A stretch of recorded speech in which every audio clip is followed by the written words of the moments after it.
In front of the cameras, they were stars, iconic, beloved, even worshipped. But off camera, they were resented, feared, and in some cases, outright hated. Today, we're pulling back the glamorous curtain to reveal the 12 most hated actors of classic Hollywood, the ones whose fame couldn't hide the enemies they made behind the scenes. And trust us, the truth is juicier than fiction. 1. Joan Crawford. To the public, Joan Crawford was all elegance and poise. Her cheekbones were as sharp as her ambition, and her rise from poverty to screen legend was the stuff of Hollywood dreams. But among her peers, Joan was seen as cold, calculating, and ruthlessly manipulative. Behind the camera, Crawford was infamous for backstabbing co-stars and even sabotaging actresses she saw as threats. Bette Davis once said, "She slept with every male star at MGM except Lassie." Their feud wasn't just gossip, it was war. On the set of Whatever Happened to Baby Jane, Crawford allegedly filled her pockets with weights during a scene where Davis had to drag her, nearly injuring her rival. Crawford's obsessive control extended beyond film sets. Her home life was a different horror story altogether. Her adopted daughter, Christina Crawford, exposed Joan's terrifying double life in the infamous memoir Mommy Dearest, describing physical abuse, neglect, and psychological torment. The book, and its chilling film adaptation, forever sealed Joan's legacy as one of the most hated figures in Hollywood history. Even in death, she couldn't escape judgment. When told of Crawford's passing, actress Bette Davis responded coldly, "You should never say bad things about the dead, only good. Joan Crawford is dead. Good." 2. Frank Sinatra. He had the voice of an angel and the temper of a mobster. Frank Sinatra was undeniably talented, but working with him was often described as walking a tightrope over shark-infested waters. Sinatra's outbursts were legendary. If a cameraman lit him wrong or a co-star stole a scene, he could explode into a tirade. Directors who didn't fall in line were fired or blacklisted.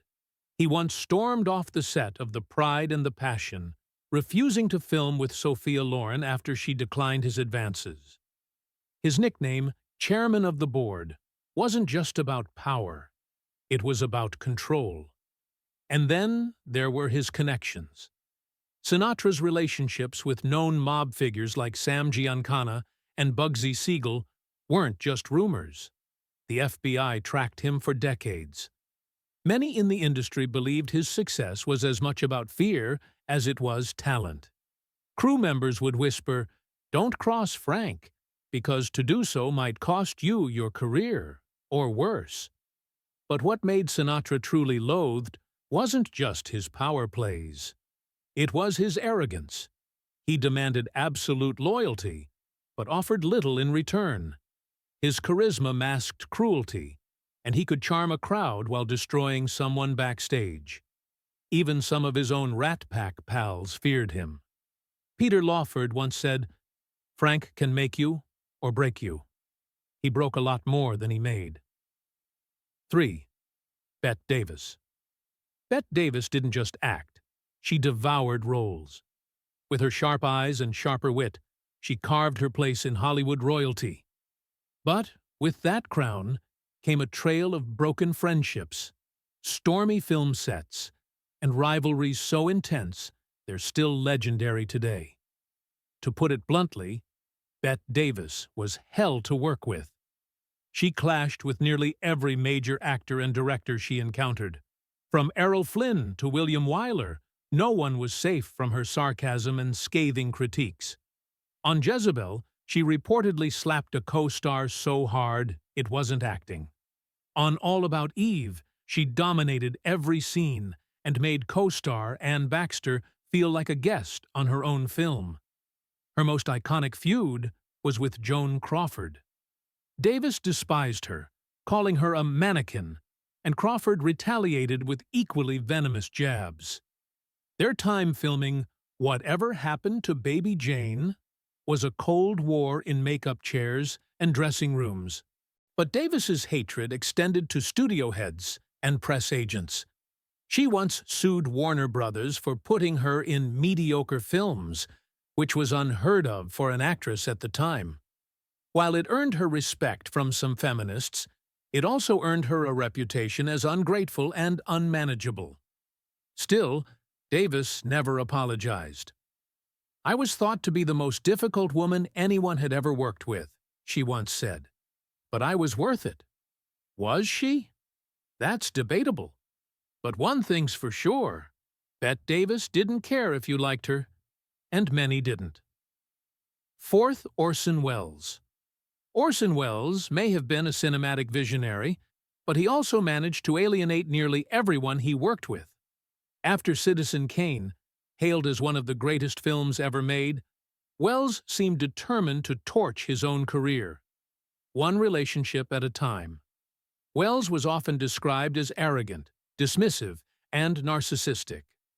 While his genius was undeniable, his ego was legendary. He talked down to collaborators, rewrote scripts without notice, and frequently showed up late, or not at all.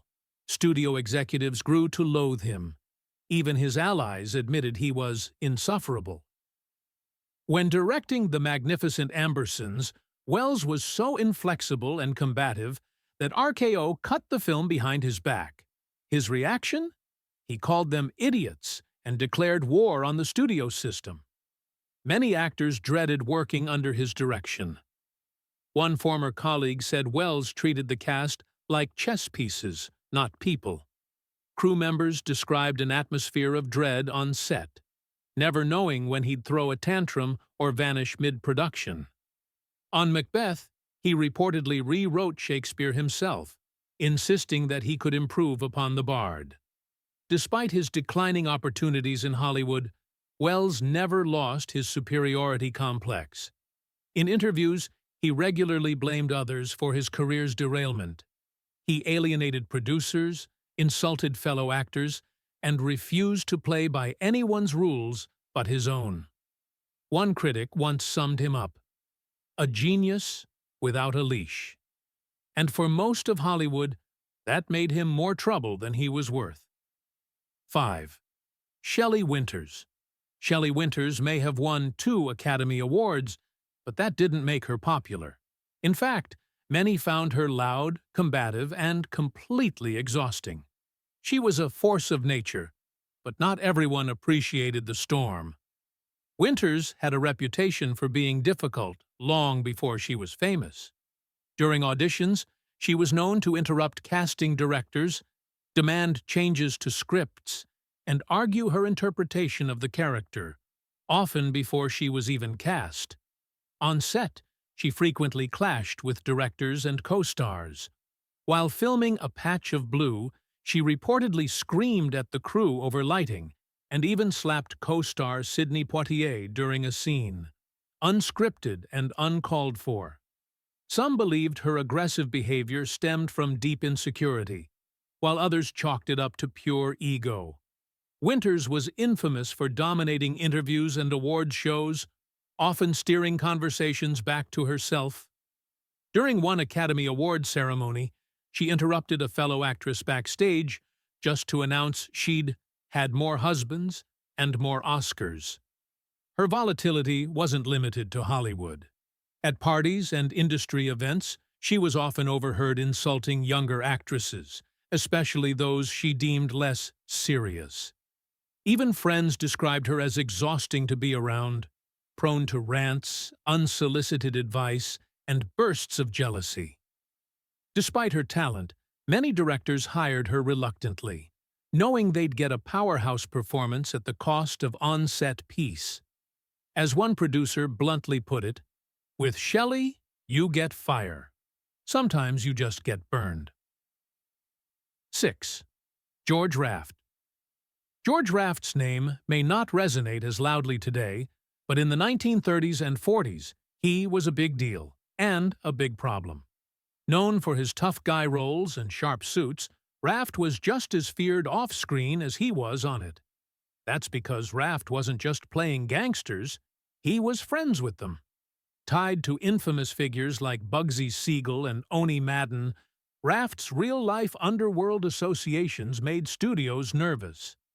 The FBI kept tabs on him for years, and whispers circulated that he helped launder money through the film industry. But his criminal connections weren't the only issue. Raft had a habit of making terrible career decisions, turning down roles in High Sierra, The Maltese Falcon, and Casablanca, all of which went to Humphrey Bogart and helped make Bogart a legend. When asked why he passed on The Maltese Falcon, Raft reportedly said, "Too many speeches." Even worse was his behavior on set. Raft was known to strong-arm directors into giving him creative control, often rewriting dialogue or demanding reshoots. He reportedly threatened producers when things didn't go his way, and more than once, crew members were physically intimidated into silence. His co-stars found him distant, cold, and prone to brooding. He rarely socialized, and when he did, it was usually with sketchy company. One actress famously said, "Raft didn't act like a star. He acted like he was above it all, like he'd rather be somewhere else." Eventually, his behavior caught up with him. Studios grew tired of the drama and the constant suspicion surrounding his ties to organized crime. By the 1950s, Raft's career was in steep decline, replaced by actors who didn't bring the mob to the makeup trailer. 7. Edward G. Robinson. Edward G. Robinson built a career playing intimidating gangsters, but the real Robinson was often just as domineering off-screen. He didn't need a Tommy gun to strike fear. His condescending tone and quick temper were more than enough. Robinson was a commanding presence, not just in film, but behind the scenes. Co-stars described him as imperious, dismissive, and completely humorless. He wasn't interested in camaraderie, only control. If you weren't on his intellectual level, or pretended to be, he had no patience for you. He reportedly insisted on absolute silence during his preparation, treated crew members like servants, and had no problem dressing down a fellow actor in front of the entire set. One assistant director remembered him throwing a tantrum over a curtain being the wrong shade of green, shouting, "Are you trying to sabotage this picture, or are you just an idiot?" Despite being short in stature, Robinson wielded a massive ego. He didn't just want to be the lead, he wanted to dominate every frame.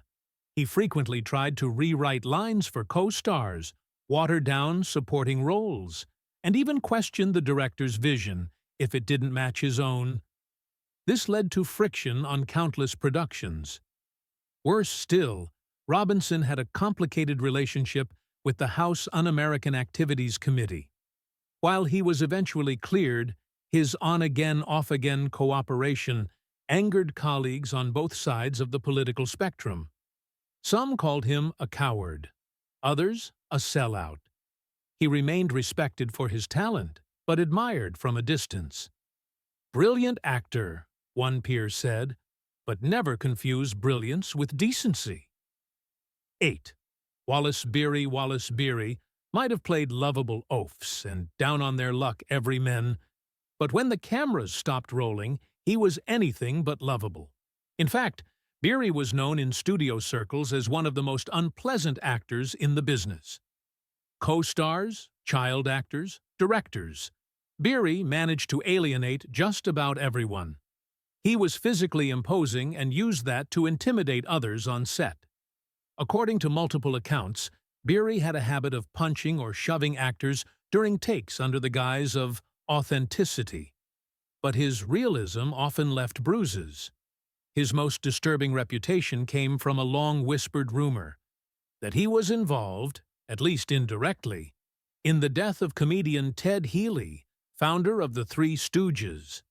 While nothing was ever proven, reports suggest Beery was part of a group that severely beat Healy outside a nightclub shortly before his mysterious death. MGM reportedly sent Beery to Europe for several months until the scandal cooled down. He was also notorious for undermining co-stars. On the set of Dinner at 8, he tried to steal scenes from John Barrymore by constantly fiddling with props to distract the audience. When Barrymore confronted him, Beery allegedly smirked and said, "That's showbiz, pal." Off camera, he was even more grotesque.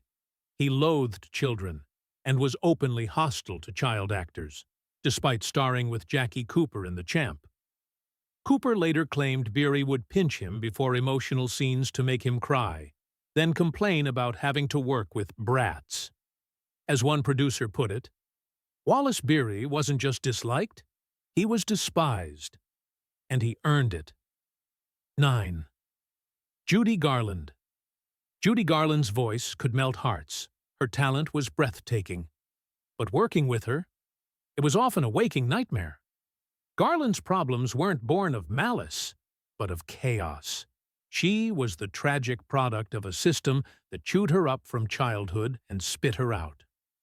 By the time she was in her 20s, she was already hooked on pills, uppers to stay thin, downers to sleep, and her behavior had become erratic, unstable, and emotionally draining for everyone around her. On set, she was habitually late, sometimes by hours. Directors and crews waited endlessly, while Garland battled insomnia, panic attacks, or just vanished altogether.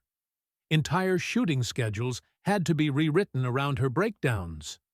While filming Annie Get Your Gun, she was fired after just a few weeks because she was unfit to work. Her replacement, Betty Hutton, later said it was the most stressful job she'd ever taken, because of the chaos Garland left behind. Co-stars described her as needy, insecure, and emotionally manipulative. Some felt compassion, others felt used. Charles Walters, who directed her in Summer Stock, admitted, "You loved her, but she could drive you mad." She was known to cry uncontrollably between takes, accuse people of betrayal, and then beg for forgiveness minutes later. What made Judy so difficult was that everyone wanted to love her. But the reality was harrowing. By the 1950s, studios dreaded casting her. Insurance premiums skyrocketed, and entire productions were considered risky if she was involved. And yet, even those who hated working with her mourned her when she died. Because beneath the chaos, there was still Dorothy from Kansas, trapped in a system that fed off her pain. 10th. Joan Fontaine. Joan Fontaine had an elegance that captivated audiences, but behind that refined surface was a woman many in Hollywood considered distant, condescending, and emotionally frigid. Even her own sister, fellow Oscar winner Olivia de Havilland, famously despised her, and the feeling was mutual. Their lifelong feud is one of the most notorious in Hollywood history. They competed for roles, awards, and attention. When Fontaine won an Oscar for Suspicion in 1942, she reportedly snubbed Olivia's congratulatory gesture. When Olivia finally won her own Oscar in 1947, she returned the favor by ignoring Fontaine entirely. The sisters stopped speaking for decades, and when Fontaine died in 2013, Olivia released no statement. Fontaine's coldness wasn't limited to family. On film sets, she was known to be aloof and dismissive toward cast and crew.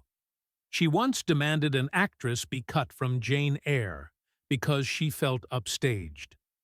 Crew members often described her as icy and impossible to connect with, while several co-stars complained that she insisted on retakes for scenes where others, not she, had flubbed. She could also be smug in interviews, downplaying others' talents while elevating her own. Some directors found her so difficult that they swore never to work with her again. Hitchcock himself reportedly found her a challenge. Joan Fontaine didn't seem to care what others thought, and many believed that was the real problem. As one costume designer recalled, she had a regal presence. But sometimes you wondered if she thought the rest of us were her subjects. 11. Rex Harrison, nicknamed Sexy Rexy. Rex Harrison may have had suave charisma on screen, but behind the scenes, he was one of the most arrogant and difficult actors of his era. If he didn't respect you, or worse, if you upstaged him, you were in for a miserable time. Harrison was a notorious scene stealer, known for deliberately underplaying his lines during others' moments, only to elevate his own. On My Fair Lady, he clashed with Audrey Hepburn, allegedly telling friends she didn't deserve to be in the film. He also publicly criticized her singing, creating tension that hovered through the entire shoot. But he saved his worst behavior for male co-stars. During Cleopatra, he was constantly at odds with Richard Burton and reportedly stormed off the set multiple times if he felt slighted. Directors described him as impossibly condescending, with one noting that Harrison treated the crew like unwashed peasants. He also had a cruel streak in his personal life. His second wife, actress Lily Palmer, endured his infidelities and emotional manipulation for years. When his mistress Carol Landis committed suicide after he refused to leave Palmer for her, it sparked a wave of disgust across Hollywood. Landis's family never forgave him. Despite all this, Harrison remained popular in studio circles, thanks largely to his talent. But few enjoyed working with him, and many dreaded his volatile moods and biting sarcasm. As one co-star quipped, he played Henry Higgins because he didn't need to act. That was Rex. 12. Errol Flynn. Errol Flynn may have been the swashbuckling hero of 1,000 fantasies, but behind the charm and smile was one of the most reckless and hated figures of classic Hollywood. Flynn's reputation for debauchery was so extreme that it became a phrase, "in like Flynn." He was a relentless womanizer, known to seduce extras, secretaries, and even underage fans. In 1943, he was tried on statutory rape charges involving 2 teenage girls. Though acquitted, the scandal permanently tainted his image, and many in Hollywood believed he dodged conviction only because of his celebrity. He was also an alcoholic, often showing up to set drunk, slurring lines, and delaying production. During the filming of The Adventures of Robin Hood, his sword-fighting double once said, "I never knew if I'd be dueling a hero or a hungover mess." Flynn frequently fought with directors, ignored call times, and mocked co-stars. He reportedly laughed during emotional takes, intentionally ruined close-ups, and insulted actresses he believed were beneath his status. Olivia de Havilland, his frequent on-screen partner, once said he was a charming devil, but too much devil. He was banned from multiple Hollywood clubs for inappropriate behavior and violence. One producer who worked with him late in his career said, "Flynn didn't just burn bridges. He blew them up, danced on the ashes, and blamed someone else." His final years were marked by scandal, financial ruin, and physical decay. By the time he died at just 50, he had few friends left in Hollywood. As one columnist wrote in his obituary, "He lived like a king. He died like a rogue. And everyone he worked with felt both." Classic Hollywood gave us unforgettable stars, but it also hid the chaos behind the curtain. These actors may have dazzled us on screen, but for those who had to work with them, the experience was anything but glamorous. Fame doesn't always equal kindness, and for these 12, it certainly didn't.